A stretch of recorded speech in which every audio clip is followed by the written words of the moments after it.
Let us look at how we can calculate distinct customers, which basically mean the number of unique customers who have purchased from us. Like always, we will first create a new table. Let me remove everything and simply keep our total sales value in it. Now, if I put my customer ID, it is only telling us the total number of transactions, which is 775.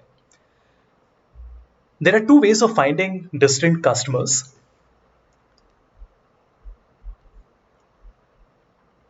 Let me create a new measure, and this is distinct customers 01. There is a function called values. What it does is, it basically returns a single column that contains the distinct values in a column, which should be simple enough. So what we are doing is, we are saying that we want to find the values in our customer name column. Now, obviously, it will essentially give us a result of a table which will only have every customer name one single time. And what do we want to do with it? We want to find count rows, which means we want to count the number of values which are the unique customers that are there in that list. And you would notice it tells us there are 474 unique customers, 356 unique customers. This is one way of doing it, but there is a much simpler way of doing it. So, distinct customers 02.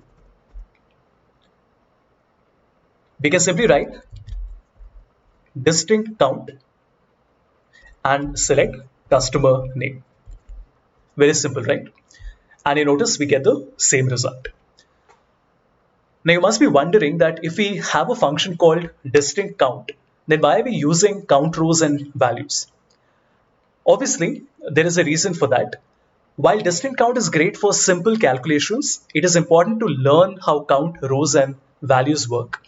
And I thought this was a great opportunity for me to show you how to work with both values and count rows.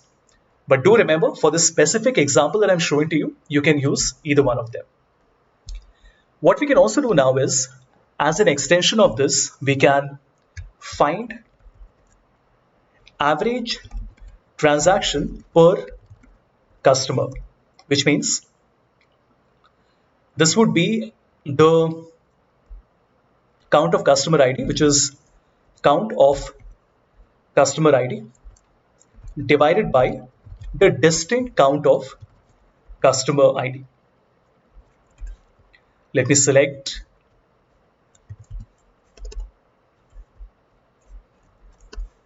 just a moment.